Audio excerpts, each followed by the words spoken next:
Find out the incorrect statement for the interior of A and B given A interior and B interior in X D. यहां पर x D देख रहे हैं, एक matrix space का concept है ये, और ये मैट्रिक्स स्पेस के सारे कॉन्सेप्ट मैंने आपको पढ़ा रखे हैं चैप्टर 49 के अंदर। मैट्रिक्स स्पेस में ये इंटीरियर है और उसके ऊपर प्रॉपर्टीज या रिजल्ट्स पूछे जा रहे हैं आपसे ऑप्शंस के अंदर।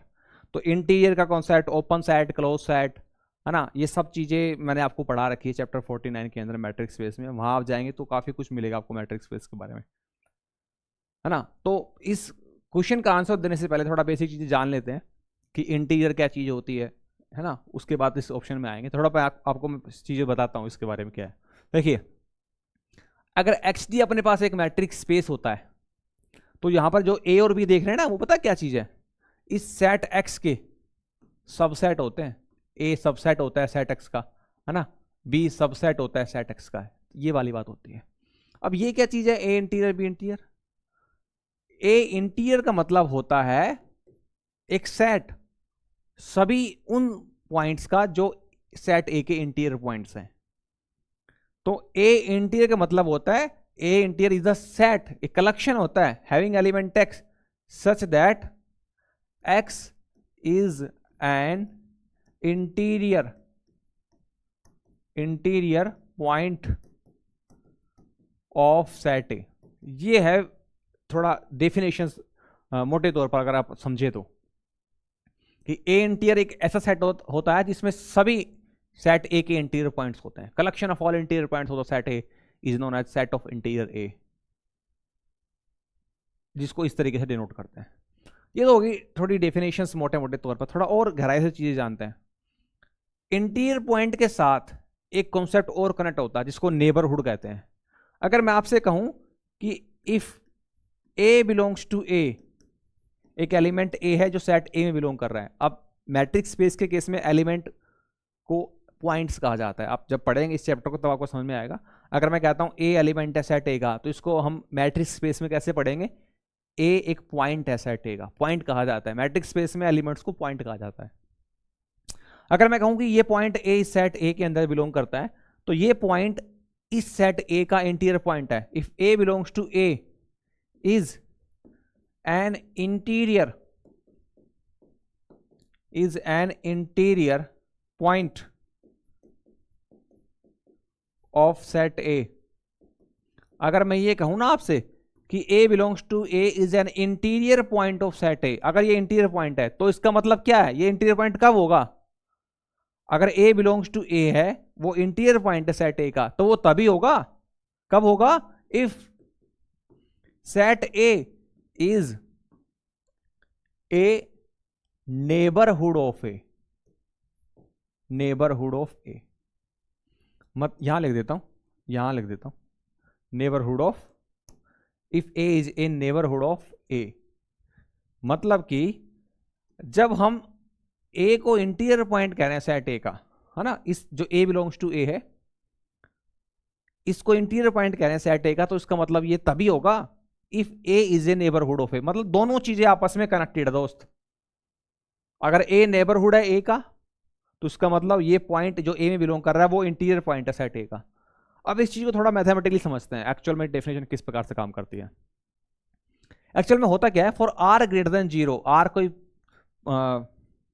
पॉजिटिव नंबर है, जीरो से बड़ा, है ना, जो एक रेडियस से काम करेगा। आर आप समझ सकते हैं कोई रियल नंबर है, पॉजिटिव रियल नंबर है जो ग्रेटर देन जीरो है, और उस आर के लिए अगर हम ए को इंटीरियर पॉइंट कह रहे हैं सेट ए का, और ए को जो ए पॉइंट जो सेट ए में बिलोंग करता है, इसको सेंटर बना ले और आर को रेडियस बना ले, तो एक ऐसा ओपन स्फीयर एग्जिस्ट करेगा। यहां पर एक मैट्रिक्स स्पेस में आप कॉन्सेप्ट पढ़ेंगे ओपन स्फीयर, क्लोज स्फीयर का, मैंने सब पढ़ा रखा है आपको।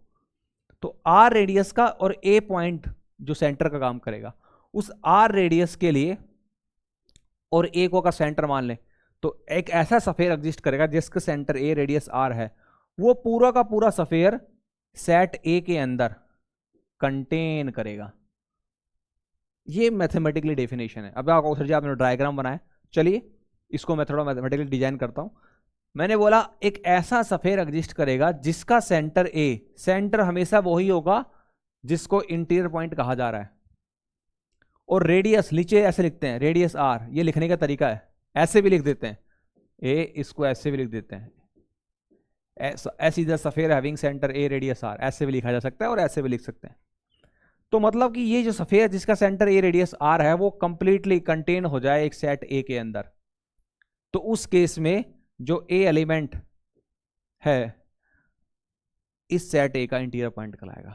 ध्यान समझो क्या है, ये ए एलिमेंट तो सफेयर में चला ही जाएगा, क्यों जाएगा, अरे भैया अगर सफेयर का सेंटर ए है तो ए एलिमेंट ए पॉइंट तो सफेयर में बैठा ही है, और अगर ये सफेयर पूरा सेट ए में चला जाए तो हम कहेंगे कि ए इंटीरियर पॉइंट है सेट ए का और सेट ए नेबरहुड है पॉइंट ए का। ये है एक्चुअल में डेफिनेशन जो मैं यहां से बताना चाह रहा हूं। तो अगर आपसे कोई डेफिनेशन पूछे भाई इंटीरियर पॉइंट की डेफिनेशन क्या है, तो a point A belongs to A is said to be interior point of set A if for are greater than 0 there exist an open sphere having center A and radius R that completely contained in the given set A. In that case, the point A is known as interior of the set A and the set A is known as neighborhood of the point A. That's it. अब इसी चीज को मैं जो मैंने definition यहां बताई आपको थोड़ा और साधारण तरीके से समझाना चाहूं तो बहुत साधारण देखिए। मान लेते हैं कि ये अपने पास एक सेट A है ना, यहां से यहां तक, और A कोई पॉइंट है जो इस सेट ए में बिलोंग करता है, तो इस ए पॉइंट को सेट ए का इंटीरियर पॉइंट मैं कब कहूंगा, या फिर इस सेट ए को ए का नेबरहुड कब कहूंगा, जब आर ग्रेटर देन 0 एक छोटा सा पॉजिटिव कोई रियल नंबर मुझे ऐसा मिल जाएगा कि उस आर को मैं रेडियस के रूप में इस्तेमाल करूं और इस ए पॉइंट को सेंटर के रूप में इस्तेमाल करूं, तो एक सफेयर बना लूं।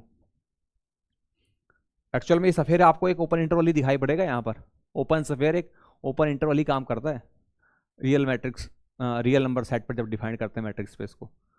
तो अब देखिए ये जो सफेयर है जिसकी रेडियस आर है, ये पूरा का पूरा सफेयर इस पूरे सेट के अंदर बिलोंग करता है।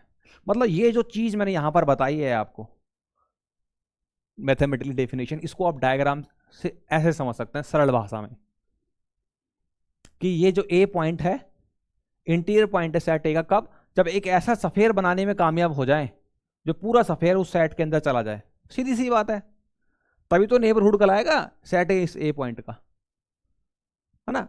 इस सारे पॉइंट जो भी हैं इसके वो सारे इस ए में चले जाएंगे, तब हम कहेंगे ए इंटीरियर पॉइंट है और ए नेबरहुड है इसके का। ये थी मैथमेटिकल डेफिनेशन जो मैं उम्मीद करता हूं आप तक पहुंच पाई होगी।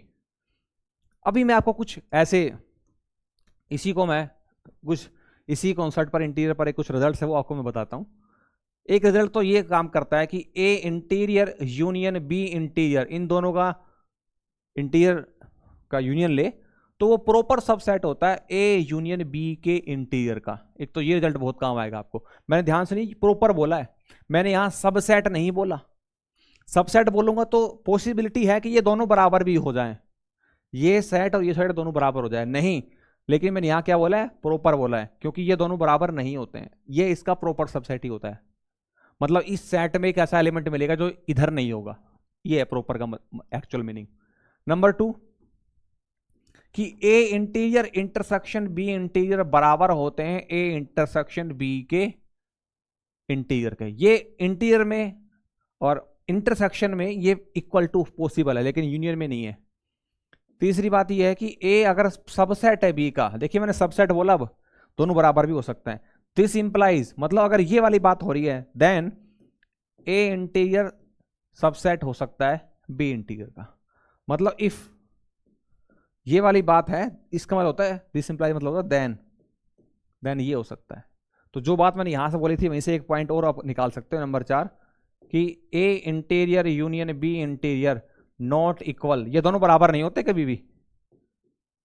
ए यूनियन बी का इंटीरियर ये बराबर क्यों नहीं होते हैं, ये मैंने अपने चैप्टर 49 में पढ़ा रखा है, वहां एक्सप्लेन किया था मैंने क्यों ये दोनों बराबर क्यों नहीं होते हैं, सब मैंने एक्सप्लेन कर रखा है प्रूफ के साथ। ये इसका सबसेट क्यों होता है ये भी मैंने पूरा एक्सप्लेन कर रखा है। तो जब चैप्टर पढ़ेंगे आपको सब चीजें वहां पर अच्छे से क्लियर हो जाएंगी। तो ये कुछ रिजल्ट्स हैं जो आपको याद रखने हैं, इनके बेस पर चलिए ऑप्शन की तरफ चलते हैं। तो पहला कह रहा है A interior union B interior proper subset A union B interior, ये बात तो सही है। अपने को नो इनकरेक्ट पता लगाना है जो गलत है। A interior union B interior is equal to A union B का इंटीरियर, ये इक्वल कह रहा है जबकि ये इक्वल नहीं होते हैं, तो इनकरेक्ट के हिसाब से ऑप्शन बी राइट है। चलिए बाकी देखते हैं। A interior intersection B interior is equal to A intersection B interior, ये बात भी सही है, तो ये रही है ना नंबर 2।